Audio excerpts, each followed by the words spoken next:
શું તમને ખબર છે આજે મોબાઈલ આપણા હાથમાં નથી પણ આપણે મોબાઈલના કબજામાં આવી ગયા છે।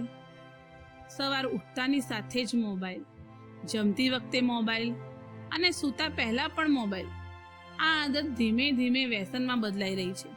ખાસ કરીને બાળકોમાં વધુ સ્ક્રીન ટાઈમથી આંખોની સમસ્યા, અભ્યાસમાં ધ્યાન ઓછું થવું, ઊંઘ બગડવી અને પરિવારથી અંતર વધવા જેવી મુશ્કેલીઓ થઈ શકે છે। મોબાઈલ ખરાબ નથી પણ તેનો યોગ્ય ઉપયોગ કરવો ખૂબ જ જરૂરી છે। દરરોજ થોડો સમય મોબાઈલથી દૂર રહીને પરિવાર સાથે સમય પસાર કરવો અને કોઈ સારી ટેવ અપનાવો।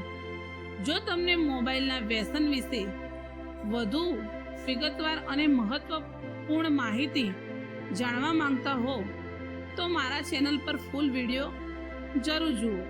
વિડીયો ગમ્યો હોય તો લાઈક, શેર, સબસ્ક્રાઈબ કરવું ભૂલશો નહીં।